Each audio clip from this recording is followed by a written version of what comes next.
Hey, welcome back to my channel. As I'm working on my current series where I'm reviewing and refreshing Summer Wells' case, I remembered this video that I made back on May 24th, 2022 about what the Wells boys said back on June 15th, 2021, the day that their sister, Summer Wells, was reported missing from Rogersville, Tennessee. The timeline of June 15th, 2021 is still a mystery over 2 years later. Everything up until around 2:30 or 3 p.m. can be fact-checked by security footage at the local businesses, but law enforcement has never confirmed any of the timeline at all. In fact, they've never even confirmed if Summer even made it back to Ben Hill Road at any time on June 15th, 2021. The boys were the ones who would have been the main witnesses that afternoon. That is why I made this video. I'm only sharing a few short clips from this video though. I'll link the full video in the description box so you can watch it all, but this clip is my main focus for right now. So make sure you're subscribed, set the notifications to all so that you don't miss out on any of the series that I'm working on right now.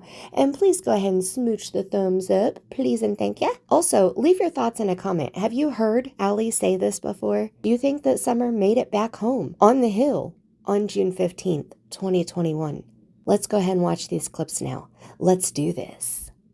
One of my biggest questions was, what was the result of the interview of the three boys, of the brothers? Because they allegedly saw her walk down the stairs. So we don't know that. Were they coerced? Yes, well, that too. I would imagine Gaslight. Coming from where they're coming from, they're probably terrified of their parents. Absolutely. I mean, look at the background of what they have. They put on this persona on, and again, I'm not saying that they're guilty or not guilty, but you have to come with the way you see it. Right. That's right. You're around this a lot. I mean, listen, this is part of what you do, right? So what EquiSearch does, you're around victims and their families, you're around the families trying to find their loved ones. So you see this kind of almost as much as the police do, if not more, because you're working, searching. So you're in communication sometimes with these folks. I bet that Dave is a very good judge of character. After dealing with all the bullshitters that he's dealt with, looking for missing people, I guarantee he is an amazing judge of character. Just my personal assumption there. The boys, according to Candace and Dawn, the boys said that they saw Summer go downstairs to play with her toys, right? That's what Candace said. Well, she went downstairs to play with her toys, Mom. Okay, but if we go back to early interviews, and that's where I keep going because that's where things were fresh. That's where we were learning all of this information. When Allie was on Unmasked being interviewed by Teresa, okay, she said that Candace called her that night. We know that. She told Chris McDonough that too during their interview. She said Candace called her on a FaceTime. So they were face to face. She was watching Candace walk back and forth, refusing to go out and talk to law enforcement. And she was playing with her hat and saying that she didn't want to talk to anybody. Okay, Allie said, Candace said, when she asked the boys, where is your sister? The boys said they thought she went downstairs.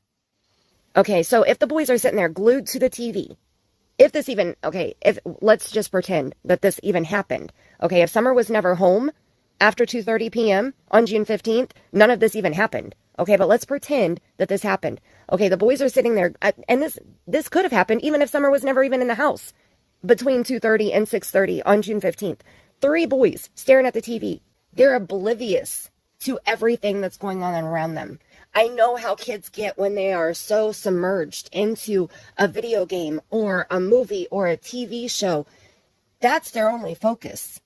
They are not paying attention to the fire right next to them. They're focused on what they're watching. If Summer was never even in the house and Candace walked in and said, boys, where's your sister? Oh, no. They probably looked around. Oh, no, Mom.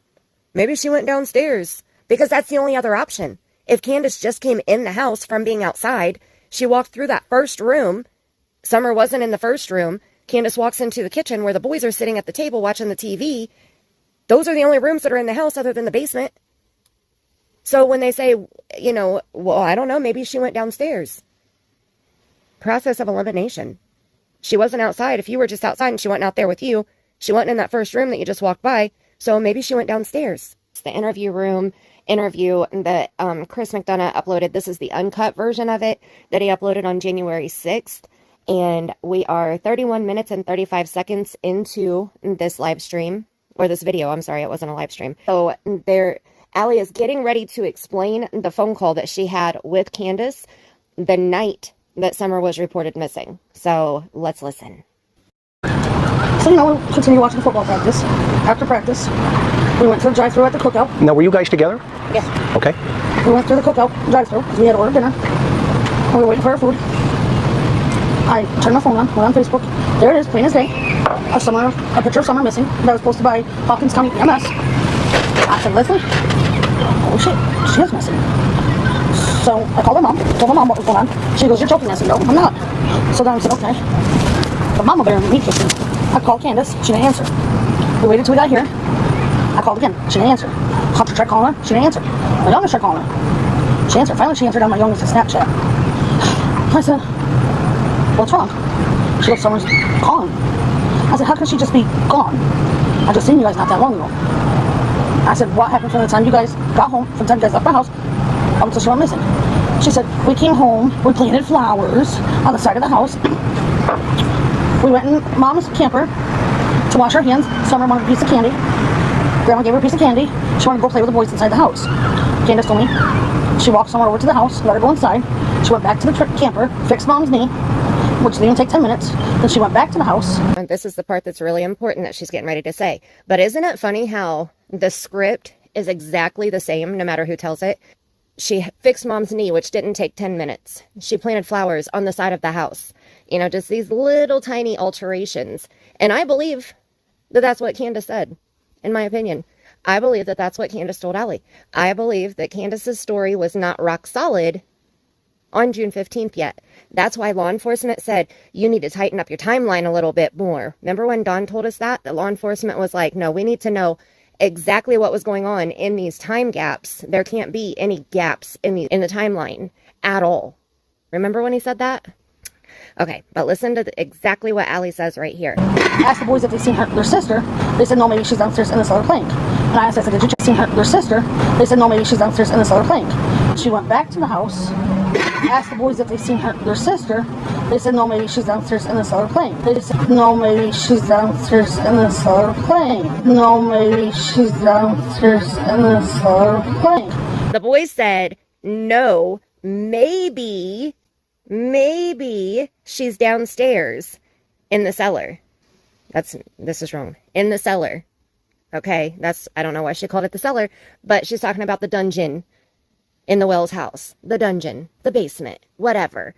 Okay, but she said, no, maybe she's downstairs. So the way that Candace made it sound to Allie was like the boys were making a suggestion of where Summer might be. She didn't say the boys saw Summer go down to the basement until after she had been talked to by law enforcement more in depth. Okay, remember, this happened the night. Let's see, she says it here. And we didn't hear from her the rest of that night. And then Wednesday. And what time was this around? Do you remember? About 11:30, 12 o'clock. PM? So by this time, Summer potentially could have been missing between 6 and 7 p.m. Hunter called my phone. Yes. At the ball field at 7:29. 7:29. Hunter calls. Yep. Okay, so this phone call, when Allie was finally able to contact Candace, I thought Allie had said that Candace called her that night, but that's not what it was. Candace called Hunter and told him what happened, and Hunter asked Allie to call Candace, and Allie was like, I don't want to call her. I'm not talking to her right now. So she finally did try to call her a few different times, and she said that finally when her daughter tried to call her on Snapchat, that's when she finally answered. Around 11:30 or midnight on June 15th. And that's when she said that the boys said maybe she went downstairs. So they made a suggestion. And I believe that. I absolutely still to this day believe that. And if the boys have said definitely that they saw her go down the stairs, I believe that that the parents used the gaslighting technique. They said, no, maybe she's downstairs. I go to the house to check on the kids. She asked the boys where Summer was. They said, I don't know. Maybe she's downstairs playing with her toys. She asked the boys where Summer was. They said, I don't know. Maybe she's downstairs playing with her toys. She asked the boys where Summer was. They said, I don't know. Maybe she's downstairs playing with her toys. So that's it. I'm going to wrap this up. I just wanted to share that information with you because I believe it deep in my soul that Summer did not make it back home after 2:30 p.m. on June 15th, 2021. From what Dave Rader said, Duty Ron, Bill, and Allie. I do not believe that Summer Wells was back on their property at 110 Ben Hill Road in Rogersville, Tennessee on June 15th, 2021 after 2:30 p.m. So, if you're subscribed, ring a ding the bell, hit the thumbs up, and until next time, I love you bunches.